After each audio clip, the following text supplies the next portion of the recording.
Paraguay Rural, voz y sentimiento del hombre de campo.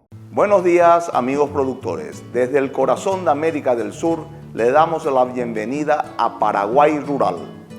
En una conferencia en el Salón de la Asociación Rural del Paraguay, un coordinador del Ministerio de Agricultura dio una charla sobre el comportamiento climático y sus efectos en el sector agroganadero. Vamos al material.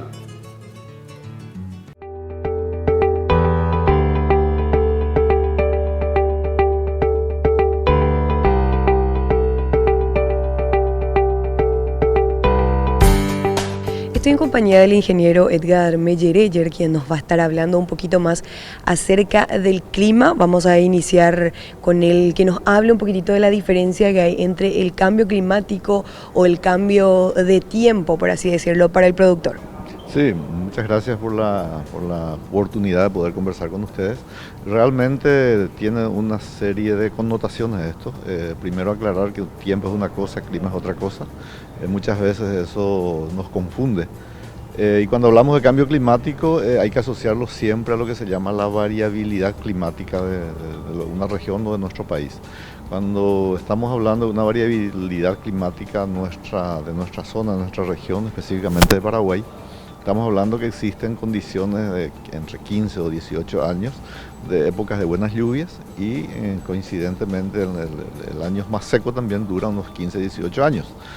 Y tiene su implicancia directa con lo que sería el cambio climático porque existen eventos como el evento La Niña, El Niño, que pueden impactar en forma positiva o negativa dependiendo de la época en que efectivamente lleguen esos eventos. Hablando específicamente de La Niña, si podría hablarnos un poco, explicarnos un poco a qué se refiere este fenómeno y cómo afecta al productor. Sí, el evento ENOS, que se llama, es el Niño Oscilación Sur, tiene tres condiciones. Uno es el Niño Oscilación Sur fase cálida, es el Niño Oscilación Sur fase fría, es la Niña, y condiciones neutras. La Niña específicamente, que es lo que estamos teniendo ahora, hace 3 años que estamos interactuando que está interactuando sobre nuestra región, es la que genera menos lluvia en época de lluvias, déficit de agua en época de lluvias, y lógicamente eso tiene un impacto directo sobre el sector productivo, sabiendo que las lluvias inician acá en octubre, fines de septiembre, inicios de octubre, y van hasta el mes de marzo. Por lo tanto, en esa época normalmente lo que ocurre es que disminuyen las lluvias y genera épocas de falta de agua especialmente, y afecta a los cultivos en forma directa. Hay que recordar que es diferente una falta de agua hidrológica que una falta de agua agrícola. O sea, una sequía hidrológica es diferente a una sequía agrícola, porque en 4 o 5 días que no le llueva a un cultivo, ya puede haber pérdidas importantes. Sin embargo, una sequía hidrológica es diferente porque el manejo, lógicamente, también es diferente. Entonces, el impacto mayor que se da normalmente es la reprogramación y programación de buenas prácticas agrícolas para enfrentar la falta de excesos hídricos o de lluvia regular en una época de La Niña. ¿Cómo podría el productor enfrentar el fenómeno de La Niña? Con las buenas prácticas agrícolas, variedades resistentes a sequía, entrar por ejemplo con variedades más tempranas en algunos casos para poder aprovechar la posibilidad de que octubre y noviembre venga con buena lluvia, como está ocurriendo ahora. Y por otro lado, si tenemos ya una falta de lluvia importante, entrar con variedades un poco más largas. Por otro lado, lógicamente evitar en todo momento mover el suelo. La cobertura es fundamental porque ahí estamos regulando la pérdida de humedad y la regulación de la temperatura. Son prácticas bien directas y lógicamente si hablamos de pequeños productores existen otros mecanismos que ayudarían a facilitar el trabajo que hacen en el campo, como ser el manejo del agua, cosecha de agua, una serie de prácticas que sí son baratas y que permitirían enfrentar esa situación. Ya cuando hablamos de cultivos más extensivos, eso es mucho más complicado y ahí entran las buenas prácticas agrícolas. Estábamos hablando fuera de cámaras que Paraguay es un buen referente a todo lo que hace acciones preventivas ya con el cambio climático Usted estuvo en Guatemala hace poco y podría comentarnos su experiencia con respecto a lo que la gente tiene de Paraguay. Sí, fuimos invitados por la Cruz Roja Internacional y la FAO, en donde nosotros tenemos un trabajo realizado en los departamentos de Cazapá y Ñembucú, que se llama Plan de Acción Anticipatoria, en este caso de Cazapá era sobre sequía, y nos informaron de que fuimos seleccionados a nivel mundial como parte de un sistema de sistemas de alerta temprana entre los primeros 15. Ese trabajo va a ser publicado y ahora estamos viajando a otros lugares, a otros sitios donde nos están invitando para ver la metodología que utilizamos para que efectivamente eso pueda funcionar. O sea, es para nosotros un logro importante dentro de lo que es la unidad de gestión de riesgos en donde estamos trabajando. Paraguay entonces es un ejemplo con respecto a eso. Y ya para ir cerrando, con respecto a las perspectivas del cambio climático para el 2022-2023. Las perspectivas de clima en este momento, increíble, pero vale mencionar, en todo este tiempo que estuvimos haciendo el recorrido a nivel país, los lugares donde fuimos a hablar de sequía siempre nos agarró algún tipo de lluvia importante. Eso mismo está pasando acá, pero el pronóstico habla con bastante claridad de que existe la probabilidad de que esta niña genere problemas de falta de agua más adelante. Ahora octubre viene muy bien, yo creo que de acuerdo a la percepción que tenemos, sin mirar mucho el pronóstico y conociendo un poco el clima, yo creo que noviembre también viene así y recordar algo muy interesante. Esta es la segunda vez que tenemos 3 niñas consecutivas en 50, 60 años. Eso implica que hay conocimiento de eso y la tercera niña normalmente ya es más benevolente en ese sentido. O sea que podemos esperar que no sea tan riguroso como años anteriores. Ok, muchísimas gracias. ¿Y algún otro consejo que quiera dar a los productores para que puedan tener en cuenta? La información es fundamental, hay que entrar a mirar. Yo sé que la prensa ha sido fundamental en estos últimos tiempos para eso. Tenemos información dentro del Ministerio de Agricultura, dentro de la Unión de Gremios de la Producción y por supuesto en lo que se refiere a la generación y a la difusión de la información, la prensa ha sido aliada con nosotros. Por lo tanto, que los técnicos y productores efectivamente puedan llegar a mirar los pronósticos y las tendencias que normalmente se generan semanal y mensualmente.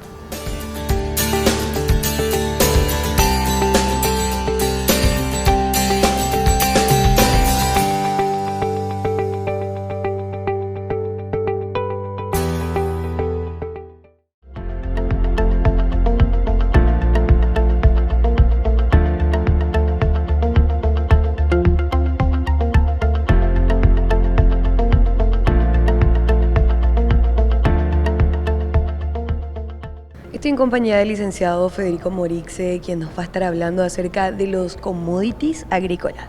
Exacto, de los commodities agrícolas, que a veces uno dice commodities agrícolas y es una palabra grande y lejos, pero Paraguay es un país que produce muchos commodities, los comemos todos los días en la mesa, ¿no? Como la carne, el maíz, la soja, la harina de soja, el arroz, son todo commodities. Después uno le puede ir agregando valor y lo puede ir procesando y lo va sacando, como se le dice a veces informalmente, lo va descomoditizando y lo transforma en un producto con valor agregado. Pero si yo produzco una tonelada de soja, de maíz y la exporto, estoy exportando un commodity que a nivel internacional tiene un precio y cada país tiene su valor en los commodities. Entonces cuando viene un país asiático o una isla de Micronesia a comprar soja o maíz o trigo a Paraguay o a la región, empieza a evaluar en cada país que lo va a comprar y busca el más barato.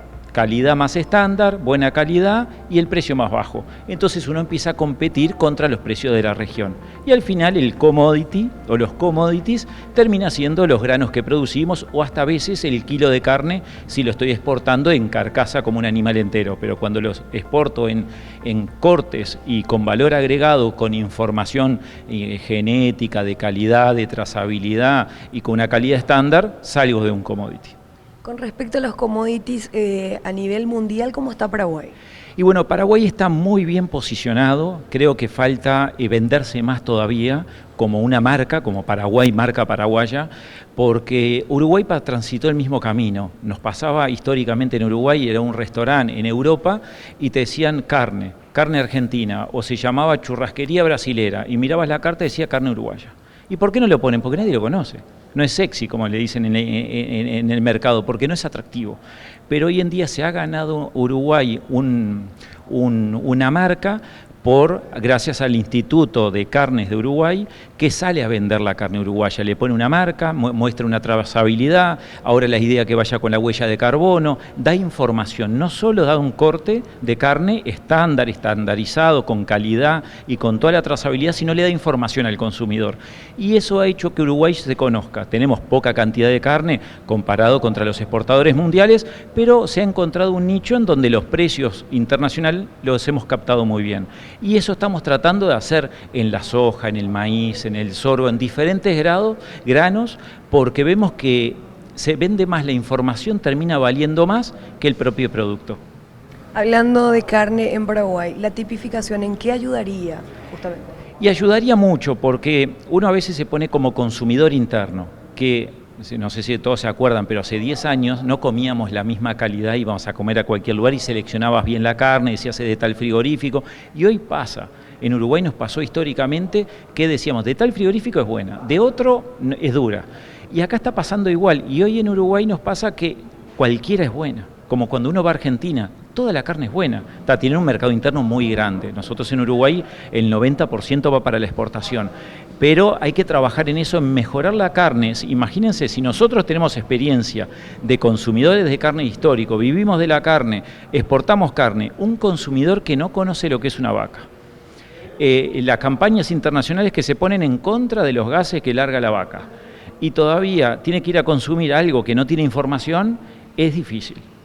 Entonces, en eso hay que trabajar en informarle más al consumidor que está comiendo un alimento sano, con información y nutritivo. Y además relativamente más barato que si lo compra en otros lugares que dan hormonas y le dan otros productos al animal que no están avalados a veces. El costo de la carne cayó bastante a nivel mundial. ¿Esto a qué se debe? Y bueno, el mercado internacional ya vemos hace años, después de la pandemia, en la pandemia muchos países tuvieron que imprimir, principalmente Estados Unidos, y ha generado mucha inflación y suba de precios a nivel internacional.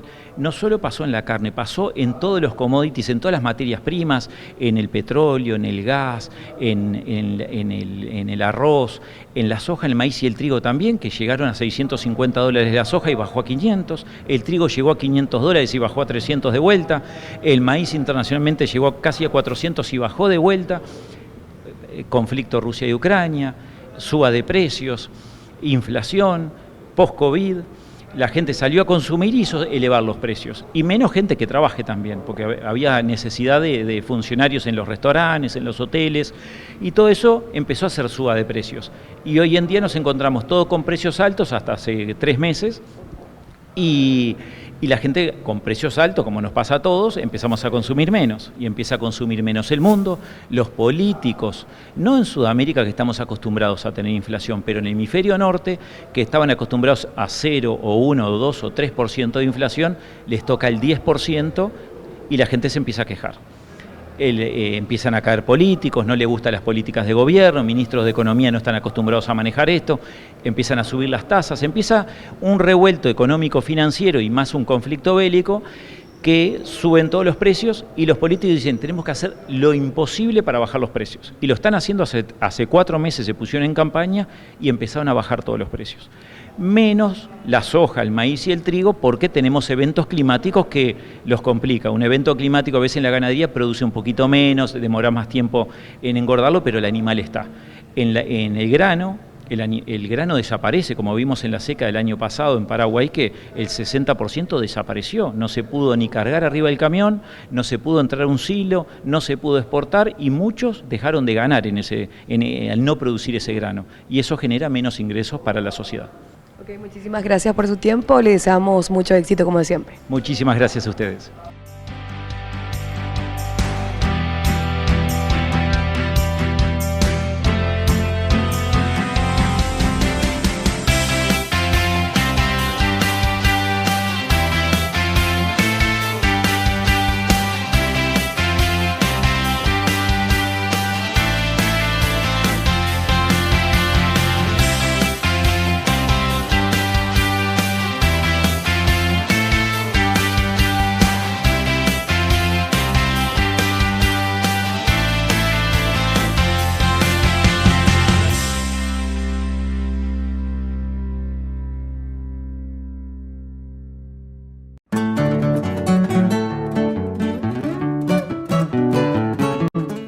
En este bloque compartimos las noticias de Paraguay para el mundo.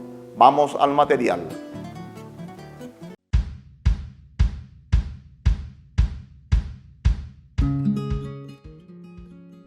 Producción récord impulsa exportaciones de maíz zafra 2022. Las exportaciones de maíz zafra 2022, iniciadas en julio pasado, se están desarrollando a un ritmo muy acelerado en comparación al mismo periodo de la zafra anterior, destaca el informe del Comercio Exterior de Capeco.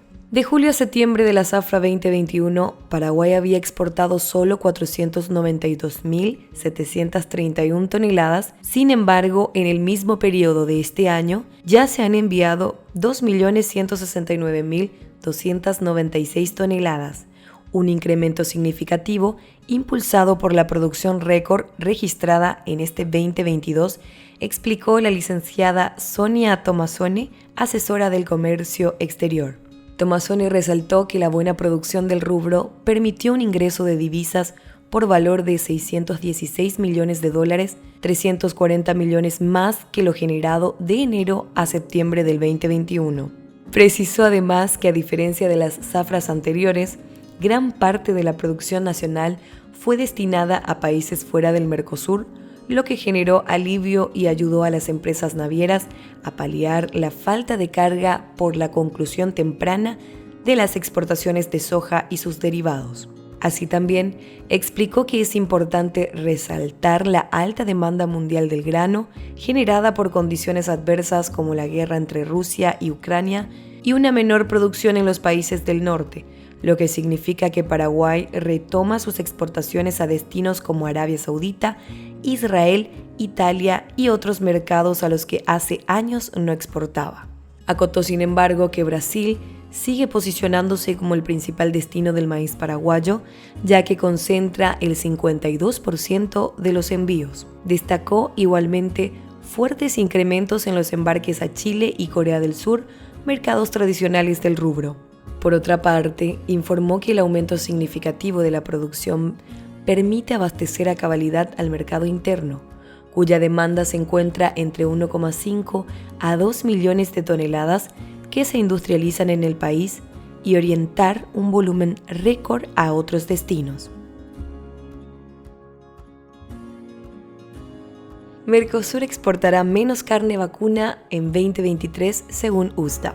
Las exportaciones de carne vacuna del Mercosur, el principal bloque proveedor de esta proteína al mundo, se contraerán en 2023 debido fundamentalmente a una menor demanda en China, su principal comprador. De acuerdo a las proyecciones del USDA, el leve aumento de las exportaciones de Brasil será más que compensado por bajas en los otros 3 países del bloque, Argentina, Paraguay y Uruguay. De esta manera se proyecta que el bloque sudamericano exportará 4,65 millones de toneladas carcasa el año que viene, 75.000 toneladas menos que en 2022. A su vez, de los 4 principales proveedores de carne bovina al mundo, Mercosur, América del Norte, Oceanía e India, solo Oceanía crecería con la expectativa de un aumento de 200.000 toneladas de Australia. En su conjunto, los 4 exportarían unas 102.000 toneladas menos que en 2022, un descenso del 1%. Récord de animales inscriptos para la Nacional Texel 2022. Con 184 animales inscriptos, la Nacional Texel registra un récord en esta 5ª edición que se realizará del 3 al 7 de noviembre.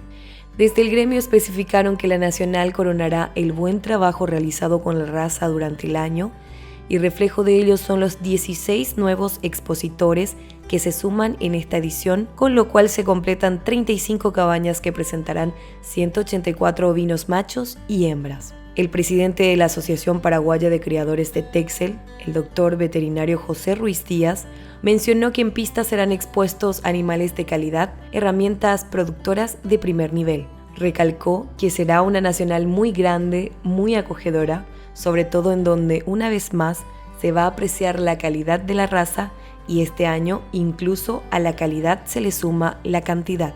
Ruiz Díaz enfatizó que los trabajos con la raza dieron resultados bastante positivos este año, pese a la sequía que se tuvo. La Texel es una raza muy dócil, lo que la hace muy capaz de adaptarse a cualquier tipo de condiciones, ya sea campo alto, campo bajo, campo húmedo o campo seco. Igual las ovejas pasaron bien, están con sus corderos, están produciendo un cordero pesado ante todo, destacó. La Quinta Nacional Texel inicia el 3 de noviembre con el ingreso de animales a campo y bozal. El jurado de admisión será el Dr. Gilbert Ochipinti y la calificación de los animales a campo y bozal estará a cargo del juez brasileño el Dr.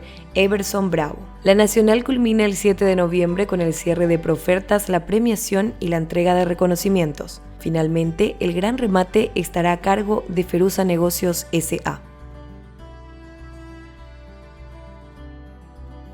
Importancia de los animales para combatir el calentamiento global. En el Día Internacional contra el Cambio Climático, diversas investigaciones muestran que el pastoreo de vacas, cabras y otras especies colabora en la retención de carbono en el suelo y en la disminución de incendios forestales. El 24 de octubre se celebró el Día Internacional contra el Cambio Climático, apoyado por la Organización de las Naciones Unidas con la idea de advertir a todos los habitantes del planeta sobre las nocivas consecuencias de esta situación, entre ellas el calentamiento global. En ese marco, uno de los factores más influyentes en esta triste realidad tiene que ver con la pérdida de biodiversidad, de la cual forman parte los animales de las más diversas especies. Ellos, a su manera, también aportan para prevenir y combatir esta problemática. Recientemente, un estudio científico realizado en la India por investigadores del Centro de Ciencias Ecológicas, del Centro Divecha para el Cambio Climático y del Instituto Indio de Ciencias postuló que el pastoreo de animales herbívoros permite estabilizar los niveles de carbono retenido en el suelo, que contiene más cantidades de este compuesto que toda la atmósfera y todas las plantas juntas. Por lo tanto, la extinción o la matanza por cualquier motivo de estas especies puede aumentar o desestabilizar aquellos indicadores. ¿Por qué? Porque la materia orgánica de animales muertos es descompuesta por microbios, algo que posteriormente libera dióxido de carbono a la atmósfera. El suelo es sumidero y una reserva confiable para atrapar el carbono, afirmó uno de los autores del estudio. Debido a que los ecosistemas del pastoreo constituyen aproximadamente el 40% de la superficie terrestre del planeta Tierra, la protección de los herbívoros que mantiene estable el carbono del suelo debería seguir siendo una prioridad clave para mitigar el cambio climático.